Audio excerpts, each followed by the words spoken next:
دوستوں بزرگوں، آج میں آپ حضرات کے سامنے بیت المقدس مسجد اقصی کی فضیلت کے موضوع پر چند باتیں عرض کروں گا۔ دعا فرمائے اللہ تبارک و تعالی مجھے حق سچ کہنے کی اور ہم سب کو حق سچ سمجھنے کی اور اس پر عمل کرنے کی توفیق عطا فرمائے۔ سب کہہ دیں آمین۔ بھائیو، دوستو، بزرگوں، بیت المقدس مسجد حرام اللہ تعالیٰ کا گھر ہے۔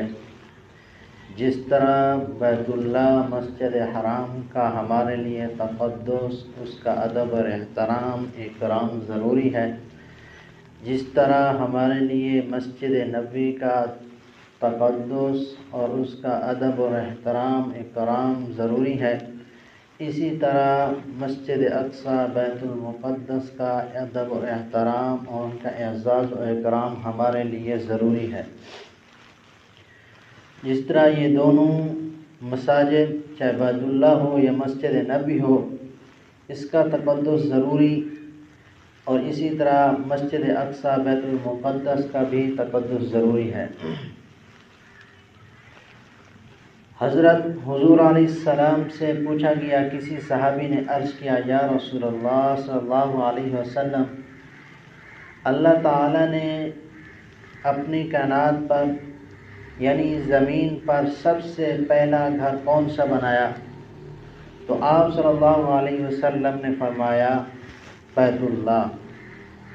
اللہ تعالیٰ نے سورۃ آل عمران میں فرمایا، ان اول بیت وضع للناس للذی ببکۃ مبارکا، سب سے اول گھر جو بنایا گیا، پہلے گھر بنایا گیا وہ مکہ میں بیت اللہ شریف کو بنایا گیا۔ صحابی نے عرض کیا، یا رسول اللہ صلی اللہ علیہ وسلم، اس کے بعد کون سا گھر بنایا گیا؟ آپ صلی اللہ علیہ وسلم نے فرمایا بیت المقدس یعنی مسجد اقصی کو تعمیر کیا گیا۔ پھر صحابی نے عرض کیا، یا رسول اللہ صلی اللہ علیہ وسلم، ان دونوں کے درمیان کتنی مدت کا فاصلہ ہے کہ کتنے سال بعد مسجد اقصی کو تعمیر کیا گیا؟ تو آپ صلی اللہ علیہ وسلم نے فرمایا کہ ان دونوں کے درمیان 40 سال کی مسافت ہے۔ 40 سال کی مدت کے بعد اللہ تبارک و تعالی نے بیت المقدس مسجد اقصی کو تعمیر کیا۔ اسی طرح اللہ تبارک و تعالی نے قرآن مجید کے اندر جا بجا اس کی فضیلت اور اس کے بارے میں قرآن مجید میں نازل فرمایا۔ اللہ تعالی نے سورۃ بنی اسرائیل کے شروع میں فرمایا، سبحان الذی اسری بعبدہ لیلا من المسجد الحرام الی المسجد الاقصی، پاک ہے وہ ذات، بلند ہے وہ ذات جس نے اپنے بندوں کو راتوں رات چلایا مسجد حرام سے مسجد اقصی تک، الذی بارکنا حولہ لنریہ من آیاتنا، مسجد اقصی وہ کیسی جگہ ہے؟ فرمایا وہ ذات جس نے اس کے ارد گرد برکت ڈال دی ہے، اس کو پاکیزہ بنا دیا ہے اور اس کو مبارک بنا دیا ہے۔ اور اللہ تعالیٰ کی ذات ایسے ہے، وہ ہر چیز کو سننے والی ہے اور ہر چیز کو دیکھنے والی ہے۔ تو یہاں بھی اس آیت میں اللہ تبارک و تعالیٰ نے مسجد اقصی اور اس کے ارد گرد نواح علاقوں کو بابرکت و مبارک اور برکت والا، رحمت والا قرار دیا۔ اسی طرح سورۃ مائدہ کے اندر حضرت موسیٰ علیہ السلام نے اپنی قوم کو حکم دیا، یا قوم ادخلوا الارض المقدسۃ التی کتب اللہ لکم، اے قوم کے لوگوں اس مقدس زمین کے اندر داخل ہو جاؤ، اے میری قوم کے لوگوں اس پاکیزہ زمین کے اندر داخل ہو جاؤ۔ مفسرین اکرام فرماتے ہیں اس سے مراد یہی فلسطین مسجد اقصی کی جگہ مراد ہے۔ اسی طرح اللہ تبارک و تعالی نے تیسری جگہ ارشاد فرمایا، وَنَجَّيْنَاهُ وَلُوطًا إِلَى الْأَرْضِ الَّتِي بَارَكْنَا فِيهَا لِلْعَالَمِينَ۔ ہم نے ابراہیم علیہ السلام کو نجات دی اور ہم نے لوط علیہ السلام کو نجات دی۔ ابراہیم علیہ السلام نے ملک شام فلسطین کی طرف ہجرت کی اور لوط علیہ السلام کو ہم نے اس طرح نجات دی، انہوں نے اپنی قوم کو بدعات، رسومات، شرک سے بیزار کر کے انہوں نے بھی مصر کی طرف اور فلسطین اور شام کی طرف انہوں نے ہجرت کی۔ تو اللہ تعالیٰ نے اس جگہ کو بابرکت فرمایا، بارکنا فیہا للعالمین، اس میں تمام جہان والوں کے لیے، تمام جاننے والوں کے لیے اللہ تبارک و تعالی نے اس میں برکت رکھی ہے۔ تو ابراہیم علیہ السلام نے بھی یہاں کی طرف ہجرت کی اور حضرت لوط علیہ السلام نے اور ان کی قوم نے بھی یہاں کی طرف ہجرت کی۔ اللہ تعالیٰ نے دونوں نبیوں کو وہاں سے اپنے علاقے سے نجات دے کر یہاں بھیج دیا۔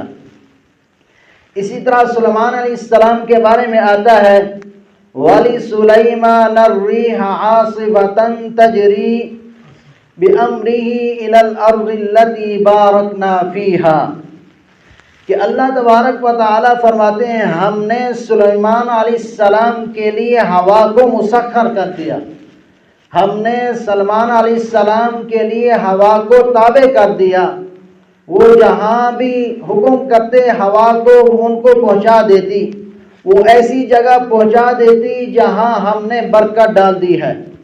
تو یہاں برکت اور پاکیزہ جگہ کون سی ہے؟ مفسرین اکرام فرماتے ہیں یہی مسجد اقصی فلسطین کی جگہ مراد ہے۔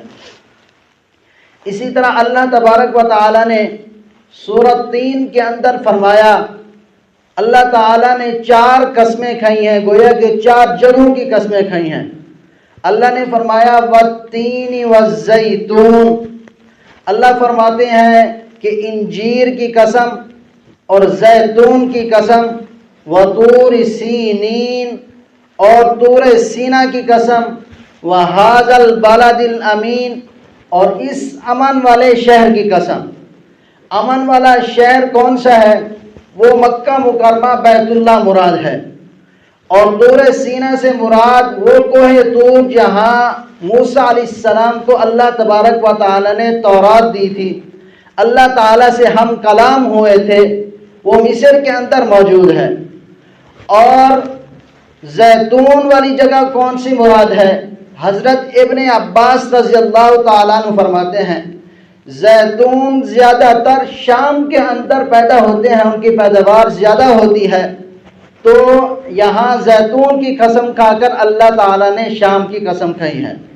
اور 3 انجیر کہاں پیدا ہوتے ہیں؟ تو مفسرین اکرام فرماتے ہیں اس سے مراد فلسطین کی جگہ مراد ہے، یہاں انجیر زیادہ ہوتے ہیں۔ تو اللہ تعالیٰ نے 4 جگہوں کی قسم کھا کر پھر فرمایا لَقَدْ خَلَقْنَا الْإِنسَانَ فِي أَحْسَنِ تَقْوِيمٍ، ہم نے انسان کی سب سے زیادہ خوبصورت تکوین فرمائی ہے، اس کی پیدائش فرمائی ہے۔ تو قرآن کے اندر جا بجا مختلف جگہوں پر اللہ تبارک و تعالی نے اس جگہ کو بابرکت اور رحمت و برکت والا بیان فرمایا ہے۔ اسی طرح احادیث مبارکہ کے اندر 40 سے زائد احادیث ایسی ہیں جس کے اندر اس مسجد اقصی فلسطین مقدسہ جگہ کا ذکر ہے۔ حضور صلی اللہ علیہ وسلم سے پوچھا گیا کیا ثواب کی نیت سے کسی جگہ کی طرف ہم ہجرت کر سکتے ہیں؟ حضور صلی اللہ علیہ وسلم نے فرمایا لا رحال الا الثلاثہ، کہ کسی جگہ کی طرف ہجرت کرنا ثواب کی نیت سے جائز نہیں ہے مگر 3 جگہوں کی طرف ہجرت کرنا جائز ہے۔ فرمایا مسجد حرام بیت اللہ کی طرف ثواب کی نیت سے کوچ کرنا، ہجرت کرنا یہ جائز ہے، اور اسی طرح مسجد نبوی کی طرف ثواب کی نیت سے ہجرت کرنا، کوچ کرنا یہ جائز ہے۔ اور تیسری جگہ جو مسجد اقصی بیت المقدس فلسطین اسرائیل کے اندر موجود ہے کہ وہ اس کی طرف ہجرت کرنا، ثواب کی نیت سے جانا یہ بھی جائز ہے۔ ان تینوں جگہوں کے علاوہ باقی کہیں ثواب کی نیت سے نہیں جا سکتے. ویسے اپنے کام کے لیے جا سکتے ہیں, ہجرت کرنا دوسری جگہوں میں بھی جائز ہے, لیکن ثواب کی نیت سے جہاں جانا ہے ان تینوں جگہوں میں. اسی طرح آپ صلی اللہ علیہ وسلم نے فرمایا کہ جو بیت اللہ کے اندر, حرم کے اندر, مسجد حرام کے اندر نماز پڑھے گا, اللہ تبارک و تعالی 1,00,000 نمازوں کا ثواب عطا فرماتے ہیں. اور اسی طرح جو مسجد نبوی کے اندر نماز پڑھے گا, اللہ تبارک و تعالی 50,000 نمازوں کا ثواب عطا فرماتے ہیں. اور جو بیت المقدس مسجد اقصی کے اندر نماز پڑھے گا, اللہ تبارک و تعالی اس کو 1,000 نماز کا ثواب عطا فرماتے ہیں. اور ایک روایت میں کئی نمازوں کا ثواب عطا فرماتے ہیں. تو حضرت سلیمان علیہ السلام کے والد حضرت داؤد علیہ السلام نے اس مسجد اقصی کو تعمیر کیا, اس کو اپنا محراب بنایا, یعنی عبادت گاہ بنائی, اور یہاں اللہ تعالیٰ کی عبادت کیا کرتے تھے. حضرت سلیمان علیہ السلام نے اس پر اپنی حکومت کی اور اللہ تعالیٰ سے 3 دعائیں کی تھیں. اے اللہ مجھے ایسی بادشاہ سلطنت عطا فرما میرے بعد کسی اور کو ایسی نہ ملے. اللہ تعالیٰ نے ان کی یہ دعا قبول فرمائی. اے اللہ مجھے ایسی فراست اور سمجھ بوجھ عطا فرما, میں جب بھی فیصلہ کروں تو ٹھیک فیصلہ کروں کہ اس میں کوئی غلطی واقع نہ ہو. اللہ تبارک و تعالیٰ نے ان کی یہ دعا بھی قبول فرمائی. اور تیسری دعا یہ کی, اے اللہ اس بیت المقدس مسجد اقصی کے اندر جو داخل ہو جائے اس کے تمام گناہ معاف فرما دے. اللہ تبارک و تعالیٰ نے اس کی یہ دعا بھی ان کی قبول فرمائی. جو مسجد اقصی کے اندر داخل ہو گیا, پھر جب باہر نکلے گا وہ ایسے نکلے گا جیسے ماں کے پیٹ سے ابھی نکلا ہو. اللہ تعالیٰ سارے گناہ معاف فرما دیتے ہیں. مسجد اقصی ایک ایسی جگہ ہے, حضرت ابراہیم علیہ السلام کے 2 بیٹے اسماعیل علیہ السلام اور حضرت اسحاق علیہ السلام, ابراہیم علیہ السلام نے اسماعیل علیہ السلام کو بھیجا, ان کو مکے کا بیت اللہ کا امام بنا کر بھیجا. انہوں نے وہاں اقتدار حاصل کیا, انہوں نے لوگوں کی وہاں اقتدار کی امامت کی. اپنے دوسرے بیٹے اسحاق علیہ السلام کو مسجد اقصی کی طرف بھیجا کہ جاؤ آپ یہاں اقتدار کریں, لوگوں کی امامت کریں. حتیٰ کہ سلسلہ چلتا رہا یہاں تک کہ موسیٰ علیہ السلام تک آ پہنچے. اور بیت المقدس مسجد اقصی یہ فلسطین کی جگہ ایک ایسی مقدس جگہ ہے جہاں اکثر انبیاء علیہ السلام کی بعثت ہوئی ہے, انبیاء علیہ السلام مبعوث ہوئے ہیں. اس جگہ کی طرف انبیاء علیہ السلام کو بھیجا گیا ہے. 1000 سے زائد انبیاء علیہ السلام کی قبریں اس جگہ کے اندر موجود ہیں. اور جس رات حضور علیہ السلام کو معراج ہوا, تمام انبیاء علیہ السلام اس معراج والی رات مسجد اقصی کے اندر جمع ہوئے, اور حضور علیہ السلام نے تمام انبیاء علیہ السلام کو نماز پڑھائی. کوئی اور ایسی جگہ نہیں کہ تمام انبیاء علیہ السلام اس میں جمع ہوں. یہ فضیلت بیت اللہ کو بھی حامل نہیں ہے, یہ بیت اللہ کو بھی فضیلت حاصل نہیں ہے, یہ صرف مسجد اقصی کو حاصل ہے. تو اللہ تبارک و تعالیٰ نے یہ فضیلت بھی مسجد اقصی کو دی ہے. حضور علیہ السلام نے نماز بھی پڑھی ہے. اور اسی طرح یہ فضیلت بھی مسجد اقصی کو حاصل ہوئی ہے کہ اللہ تبارک و تعالیٰ نے اپنے محبوب محمد رسول اللہ صلی اللہ علیہ وسلم کو جب معراج کرایا. معراج کے 2 سفر ہیں, 2 حصے ہیں. ایک حصہ مسجد حرام سے مسجد اقصی تک, پہلے حصے کی تکمیل ہوتی ہے مسجد اقصی پر, پھر دوسرے حصے کی مسجد اقصی سے ابتدا ہوتی ہے عرش معلی تک. تو حضور علیہ السلام وہاں موجود رہے, پہلے مسجد اقصی پہنچے, یہ علیحدہ فضیلت. پھر وہاں اپنی اونٹنی باندھی, براق سواری باندھی, پھر یہ بھی فضیلت میں ہے. اور اسی طرح حضور علیہ السلام کی سفر کی جو ابتدا ہوئی کہ آسمانوں پر روانہ ہوئے, یہ بھی مسجد اقصی کی فضیلت میں شامل ہے. اسی طرح مسجد اقصی کے لیے صحابہ اکرام نے جانیں قربان کی. روایات میں آتا ہے 4-5 ہزار کے قریب صحابہ اکرام کی قبریں موجود ہیں. انہوں نے وہاں کی طرف ہجرت کی, انہوں نے اسلام کی اشاعت کی, اسلام کو پھیلایا. آخرکار حضرت عمر رضی اللہ تعالیٰ عنہ کے زمانے میں حضرت عمر رضی اللہ تعالیٰ عنہ نے اس کو فتح کر لیا۔ تو یہ جس طرح بیت اللہ کا ادب احترام ہمارے لیے ضروری، تقدس ضروری ہے، مسجد اقصیٰ کا ہمارے لیے بھی ادب اور احترام اور تقدس ضروری ہے۔ آج لوگ کہتے ہیں کہ یہود کا یہ دعویٰ ہے کہ وہ کہتے ہیں یہ ہمارے آباء و اجداد کا قبضہ رہا ہے، ہمارے آباء و اجداد کی وراثت چلی آ رہی ہے، یہاں مسلمانوں کا قبضہ نہیں ہو سکتا، ہمارا اقتدار ہماری قبضہ ہوگا، ہماری حکومت ہوگی۔ تو کہ جب موسیٰ علیہ السلام کے پیروکار یہود، جب موسیٰ علیہ السلام خود منسوخ ہو گئے، ان کی نبوت ختم ہو گئی، ان کی رسالت ختم ہو گئی، اور ان کی تورات جو کتاب تھی وہ بھی منسوخ ہو گئی، تمام احکام منسوخ ہو گئے۔ حضور صلی اللہ علیہ وسلم نے فرمایا اگر اب موسیٰ علیہ السلام میرے زمانے میں آ جائیں، وہ میری اتباع کیے بغیر نجات حاصل نہیں کر سکے، اگر انہوں نے نجات حاصل کرنی ہے تو میری اتباع کرنی پڑے گی۔ تو جب موسیٰ علیہ السلام کی نبوت ختم، رسالت ختم، تورات کتاب منسوخ، تمام احکام منسوخ ہو گئے، پھر ان کی وراثت، تمام قبضہ وہ بھی منسوخ ہو گیا، اب ان کا حق نہیں ہے۔ یہ لڑائی اس وجہ سے ہے وہ اپنے آپ کو حق مستحق سمجھتے ہیں، لائق سمجھتے ہیں یہ ہماری جگہ ہمارا قبضہ ہو۔